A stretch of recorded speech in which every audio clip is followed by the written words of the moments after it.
오늘 국내 증시 개장 상황 주목해볼 산업 리포트까지 알아보겠습니다. 네, 크로스 리서치 한영희 수석연구원 나와 계십니다. 어서 오세요. 어서 오세요. 안녕하십니까. 네.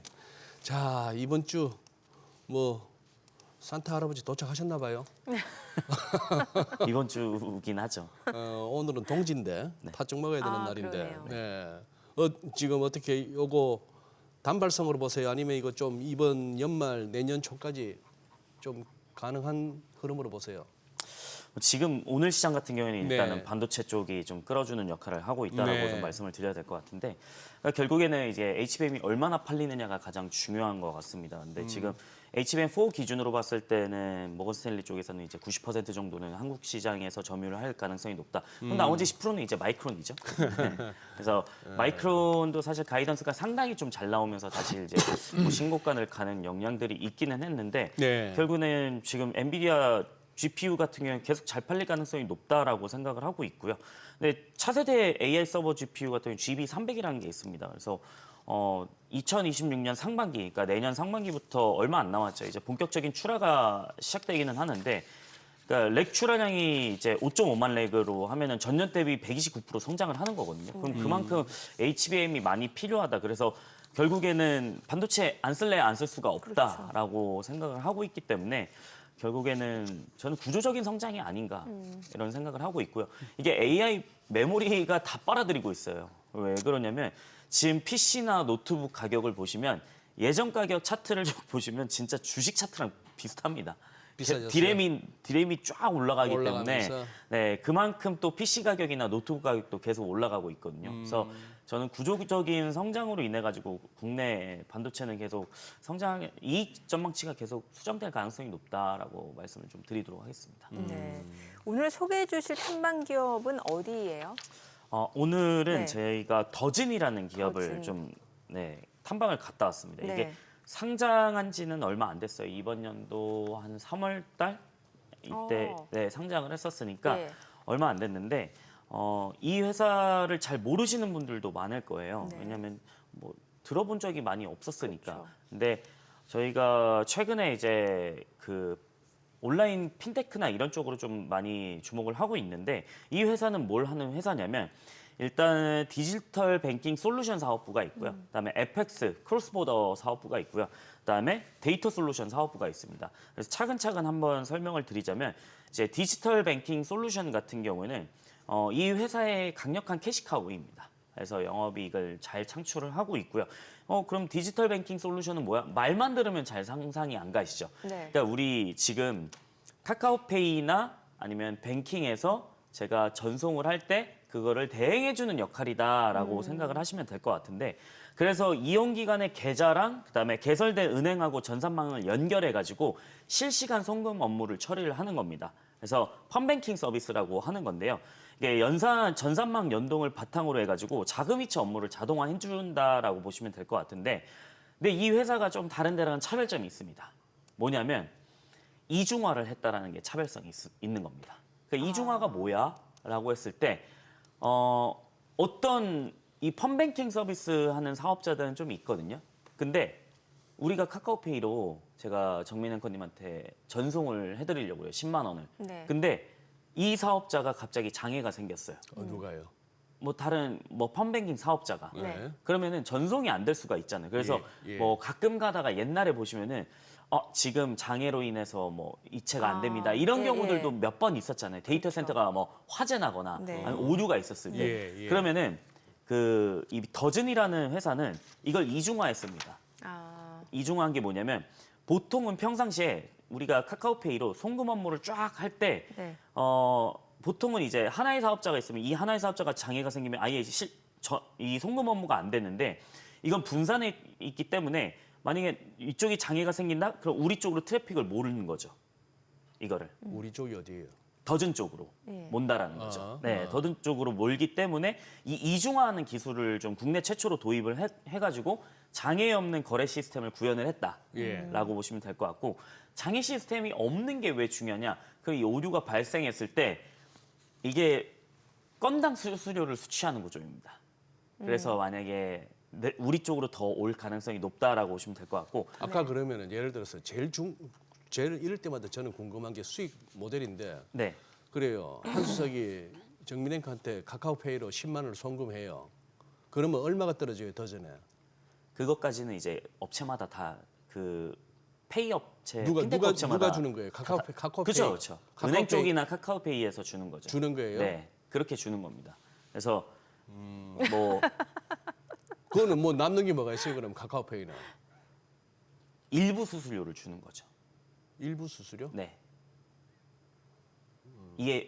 이해가 잘 혹시 되십니까? 제가 뭐 한수석 설명하는 거 이해한 적 있습니까?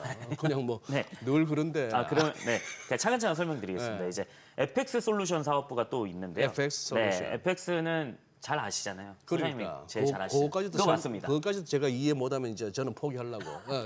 이건 맞습니다. 이거는 이해하실 것 같습니다. 네, FX는 뭐냐면 국내외 고객사들한테 환전 업무 서비스를 해주는 환전 겁니다. 업무? 네, 환전 업무인데 그러니까 FX 너무 잘 아시잖아요, 소장님은.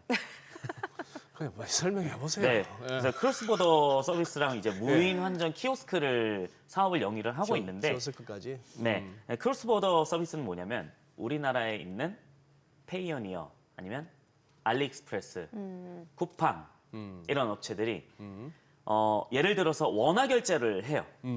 그러면은 우리 위안화로 정산해야 되는데 달러로 정산해야 되는데 이거를 예전에는 아시겠지만 스위프트망을 통해서 했죠.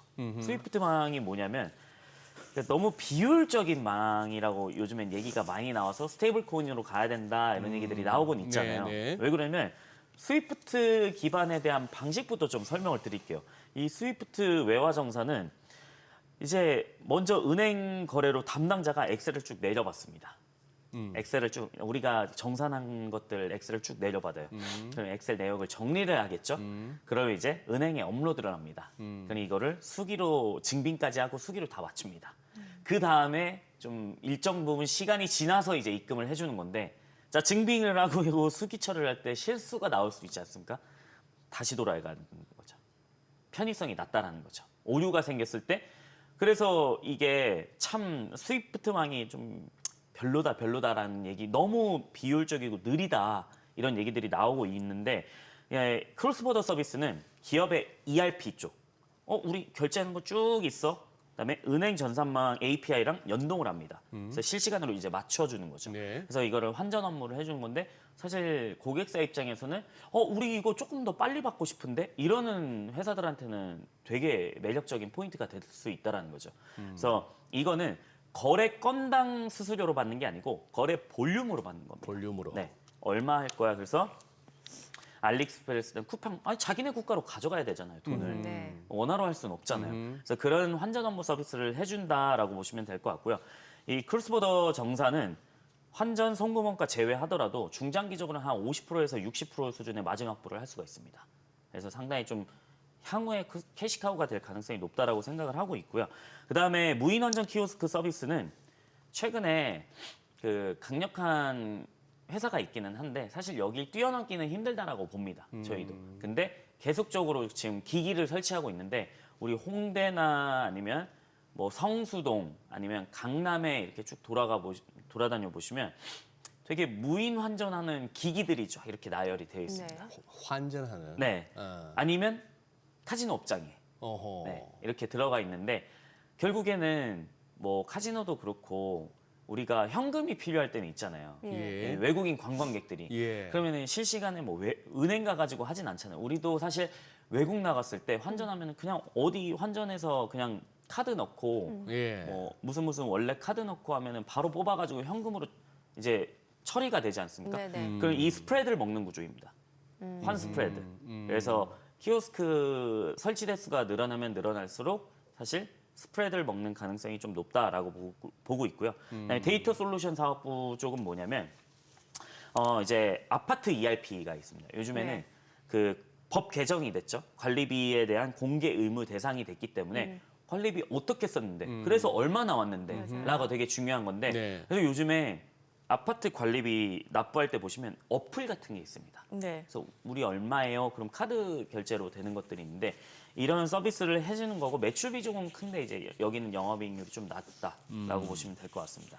그래서 일단은 더즌 같은 경우에는 이제 2021년도에 KT 인터넷장이라든지 아니면 22년도에 판교 SK CNC, 화재 이쪽이 있었잖아요. 네. 그때 인터넷 장애 사례가 있었을 때 그러면 만약에 단독 라인으로 쓰면은 카카오페이도 이제 먹통이 되는 건데 이중화를 하면은 분산 처리를 할 수가 있기 때문에 그럼 이쪽이 막히면 이쪽으로 가자라고 할 수가 있는 겁니다. 그래서 국내 최초로 도입을 한 상황에서 카카오페이가 이때 2대 주주로 들어왔죠. 그래서 지금 한 8% 정도 넘게 갖고 있다라고 보시면 될 것 같고요. 그래서 지금 메인 파트너라고 보시면 될 것 같은데 지금 현재는 높은 이익률을 자랑을 하고 있습니다. 한 90%의 영업 레버리지 효과를 기록할 것으로 좀 전망을 하고 있는데 네. 이게 이중화 기술이 왜 중요하냐라고 말씀을 드린다면은 이중화 기술을 도입하면은 이게 그럼 다른 사업자도 이중화 기술 해야지라고 했을 때 그럼 검증에 대한 부담이 있고 장애에 대한 리스크가 있습니다. 그래서 이게 왜 중요하면 락인 효과가 있는 거죠. 그래서 상당히 더즈는 카카오페이나 이런 페이 사업자들한테 핀테크 사업자들한테 강력한 락인 효과를 구축할 가능성이 높다라고 생각을 하고 있고요. 그래서 2025년 3분기 누적 매출액이 451억 원이고 영업이익이 96억입니다. 그러면은 지금 한 YY 기준으로 25% 성장을 하고 있는 건데 3분기까지는 실적은 내부 순항을 하고 있습니다. 원래 상반기는 안 좋았어요. 왜 그러냐면 상장해가지고 네. 상장 비용이라는 게 있잖아요. 근데 하반기는 또 성수기거든요. 그래서 4분기에 얼마가 나올 거냐라고 했을 때 가이던스가 한 150억 원 정도는 무리 없을 것으로 전망을 하고 있고요. 4분기에 성수기 효과를 누린다라고 하면은 실적은 꾸준히 성장할 가능성이 높다 이렇게 말씀을 드리도록 하겠습니다. 네. 지금 말씀하신 그런 업무에서 서로 부딪히거나 경쟁하는 회사는 없고요.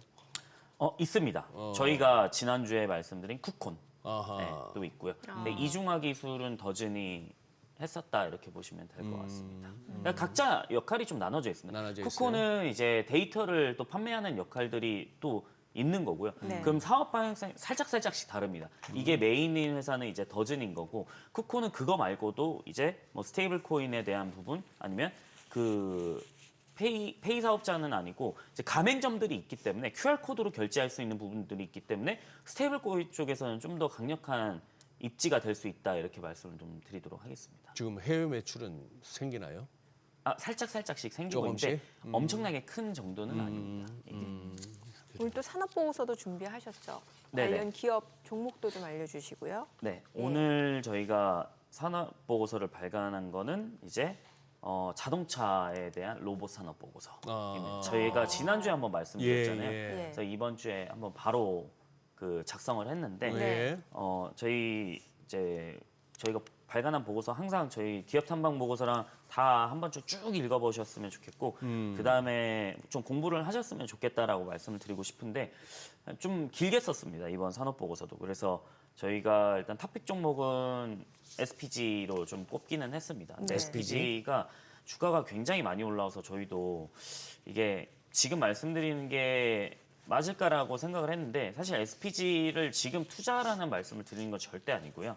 그러니까 지금 한 번쯤 SPG가 뭘 하고 있는지를 보시라. 왜냐하면 저희가 SPG를 이번 연도 6월 달에 탐방을 이미 갔다 왔었어요. 네, 감속기 때문에. 그래서 그때 저희가 여기 나와가지고 한번 말씀을 드렸었을 거예요. SPG에 대해서. 네. 6월 달에 저희가 실제로 탐방을 좀 갔다 왔었는데 근데 주가가 최근에 감속기로 인해 가지고 쭉 상승했던 부분들은 사실 저희도 이거는 모르죠. 왜냐면은 뭐 저희가 알고 이런 건 할 수는 없으니까.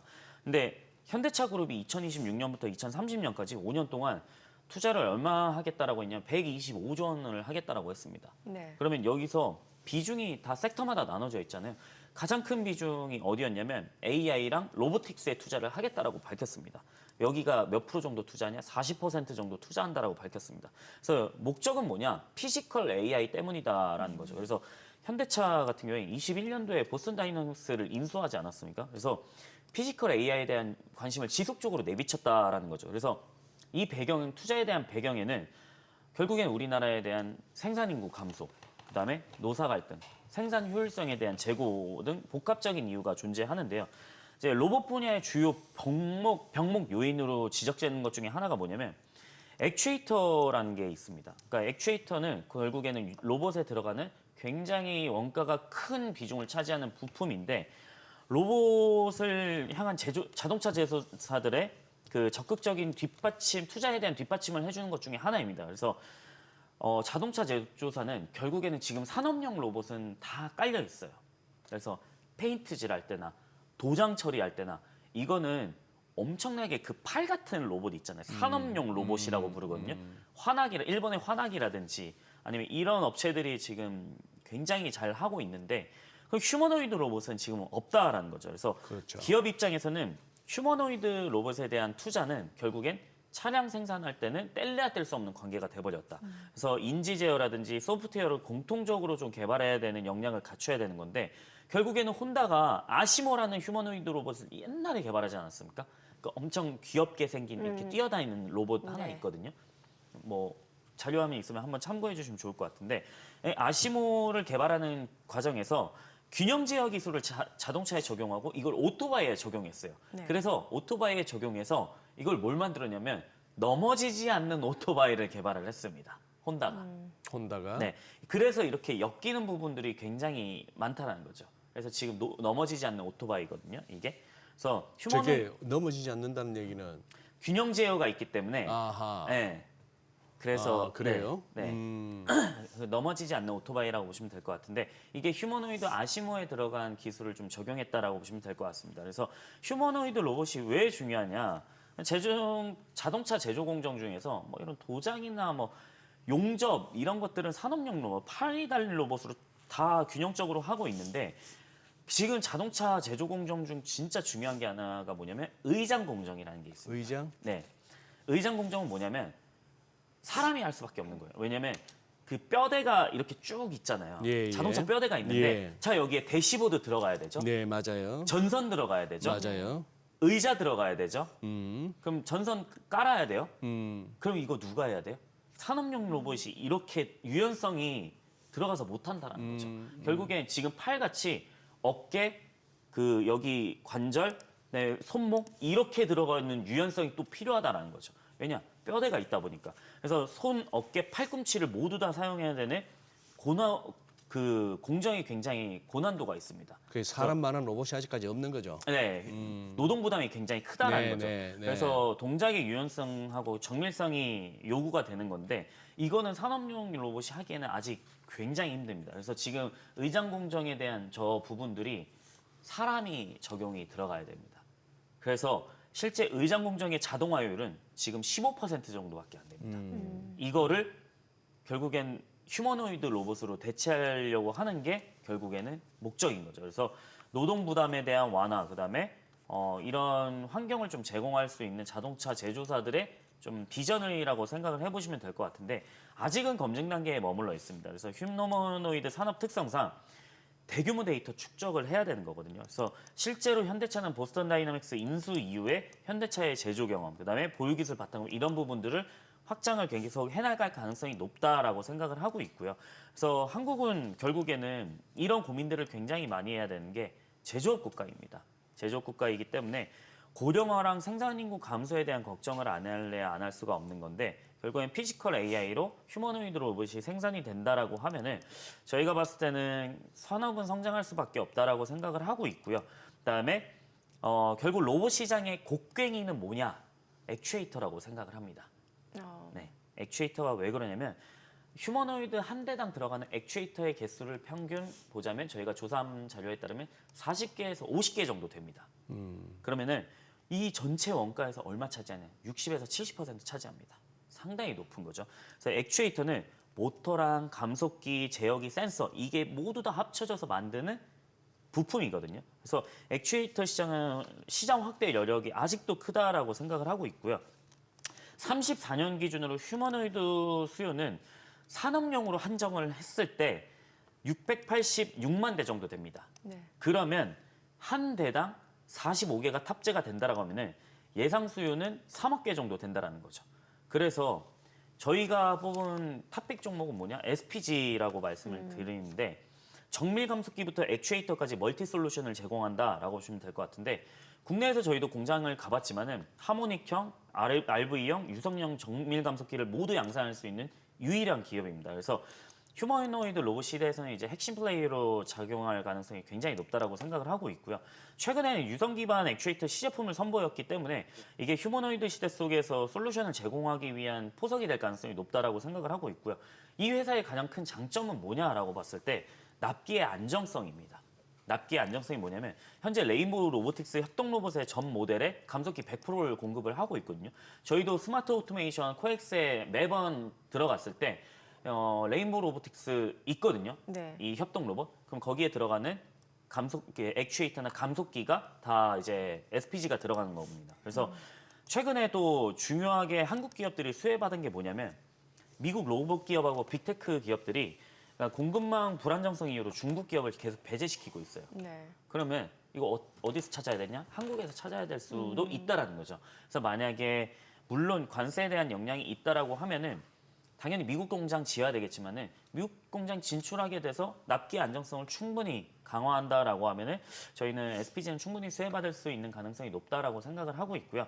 그다음에 휴머노이드 로봇이 굉장히 많이 생긴다라고 하면은 오버홀에 대한 사업도 같이 가져갈 수 있다라는 거죠. 오버홀이 뭐냐? 결국엔 MRO, 유지 보수, 고장 날 수 있잖아요. 네네. 로봇도. 그래서 이 부분까지 봤을 때는 저희는 단순히 감속기뿐만 아니고 오버홀까지 좀 미래적인 가치로 판단한다라고 했을 때 저는 좀 수혜를 받지 않을까 이렇게 말씀드리도록 하겠습니다. 저걸 6월 달에 한번 언급하셨을 때는 한 2달 주가가 안 움직여가지고 안 움직였습니다. 원래 잊고 지냈는데. 네. 네. 오늘 내용 잘 들었습니다. 고맙습니다. 그래요. 고맙습니다.